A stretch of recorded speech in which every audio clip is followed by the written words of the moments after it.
नमस्कार मंडळी, तर माझ्या यूट्यूब चॅनलवर तुमच्या सर्वांचं स्वागत आहे. तर आम्ही आज सगळेजण चाललो आहे रानात. तुम्हाला आज दिवसभर सगळा व्लॉग रानातलाच बघायला भेटणार आहे, कारण की इतकी गरमी वाढली ना आज आपल्या इकडं. त्यामुळं मुलांना पोहायला नेलं होतं, बघू शकताय तुम्ही बघा. आणि मुलींना मला खास करून तर पोहायला शिकवायचं होतं, म्हणून ना आम्ही रानात चाललो होतो. पोहून झालं की आम्ही तसंच आमच्या शेतात जाणार होतो, म्हणजे रान तिकडं आहे ना, तिकडे जाणार होतो. कारण की तसंच आम्ही नंतर जाणार आहे पार्टी रानात करायला.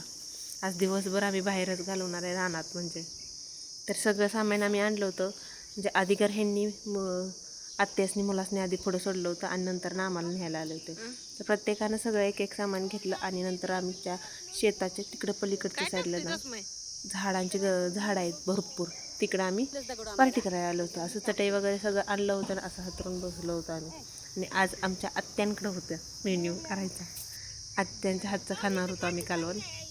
काय नाही, चिकनचा रस्सा करणार होता फक्त, आणि भाकरी भात वगैरे सगळं घरनं करून आणलेलं होतं. आणि जळणाचं तर काय टेन्शनच नव्हतं, कारण की जळण तर आम्ही झाडातच गेलो होतो ना पार्टी करायला, आणि तिथंच ना इतकं म्हणजे जळण पडलं होतं झाडाचं, वाळकी काटकं पडली होती ना, ते आणून आमच्या थोड्या जळणातच आमचं शिजलं.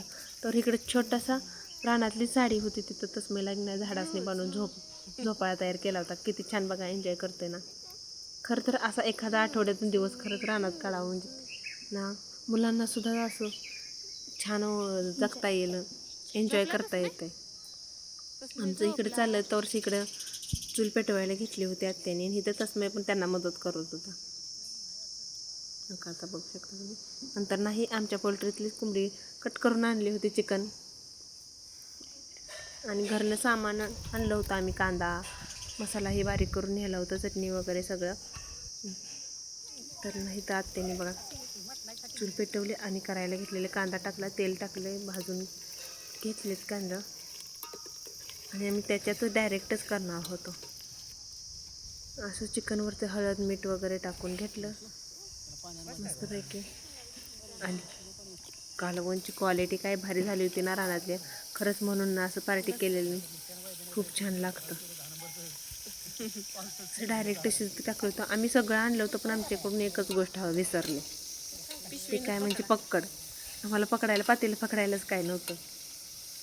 तर मग हलवताना ना खूप ॲडजस्ट केलं तसंच. नंतर ना मसाला करून आणलेला तो पण त्याच्यातच टाकला शिजण्यासाठी. ज्यात त्यांना असं वरण टाकलेला मसाला खूप आवडतो, कारण की आज त्यांच्या हातचं खाणार होतं ना, आज त्या करणार म्हणून त्या त्यांच्या पद्धतीने करत होत्या. तवर आत्या तिकडं करतात, तवर आम्ही इकडं आलो झोपाळा बांधाय दुसरा मुलांसाठी. तिथं झाडं इतकी आहेत ना, त्यामुळे छान गार सावली असते, आणि असं झोपाळा वगैरे बांधून तिकडं होस्तवर इकडं खेळत बसतात. तर असं त्यांनी ना डाव्याचा झोपाळा काटकीला बांधून तयार केला होता. नंतर ना मुलांना खेळली ती एका नंबर, आणि एक खेळत होते. तसमईला काय बसायलाच येत नव्हतं बघा.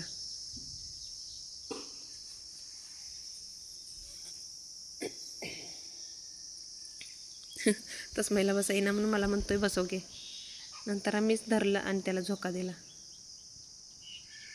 कारण की तो पडत होता. आमचं इकडं झोका खेळायचा चालला होता, तवर तिकडं मग चिकन शिजलं होतं, म्हणून आत्याने हाक मारली म्हणून असणे घेऊन गेली चिकन. त्यासनी आईने काढून दिलं खायला. तसमेच बघा कसं चाललं आहे. नंतर ना मग सगळेजणच त्यांनी चटणी त्याच्यात टाकली आणि सगळेजणच जेवायला बसलो. रस्सा इतका भारी झाला होता ना, एकदम टेस्ट लय भारी झाली होती. आणि घरूनच आम्ही भाकरी वगैरे नेल्या होत्या करून. तिखट नव्हता खूप, आणि खूप कमी पण तिखट नव्हतं, एकदम परफेक्ट प्रमाणात झालं होतं छान. असं सगळी आमची फॅमिली बसून आम्ही अशी पार्टी केली आणि खाल्लं. नंतर खाऊन पिऊन झालं आमचं की आम्ही आणखी निघालो परतीच्या प्रवासाला. हो का, प्रत्येकाने एक सामान घेतले घरी जाण्यासाठी, जसं न्यायचं तसं आणायचं. नंतर ना सगळं सामान घेतलं झाडातून. नंतर ना गेलो शेडाकडे, पोल्ट्री आहे ना आमच्या तिकडं. हे सगळेजण आले गाडीहून, आणि प्रांशून मी चालत, पण इतकं बेकार ऊन लागलं ना. तर तसमय आला आमच्या दोघीला नेण्यासाठी बघा. तर ह्या आहे आमच्या पोल्ट्रीतल्या कोंबड्या. ते जाणारच होते त्याच दिवशी, म्हणजे हा मागचाच व्हिडिओ आहे, मी टाकला नव्हता त्यामुळं. तर का तिकडनं आम्ही आलेलं दिसत आहे. या त्याच दिवशी गेल्या कोंबड्या. आणि तुम्हाला दाखवण्यासाठी मी इथं वरती स्प्रिंकलर चालू होतं पाण्याचं. आपण मागाशी बघितलं ना, पाणी टिपक टिपक खाली टिपकत होतं, पडत होतं, म्हणजे पाऊस पडल्यागत. त्याच्यामुळं ना असं गारवा राहतो, कोंबड्यासनी गरम होत नाही. असं पाऊस पडल्या की आतमध्ये शेडात पण गरम होत नाही आपल्याला सुद्धा. तर वरती चढून मी तुम्हाला दाखवण्यासाठी वर चढलो होतो आम्ही. तर पुन्हा सगळं आवरलं आणि आम्ही पुन्हा निघालो, चाललो घरी.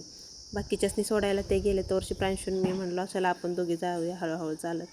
तर वर्षी ते आम्हाला नेण्यासाठी आले ते. इतकं ऊन लागत होतं म्हणून आम्ही टोपे घेतले होते घालायला.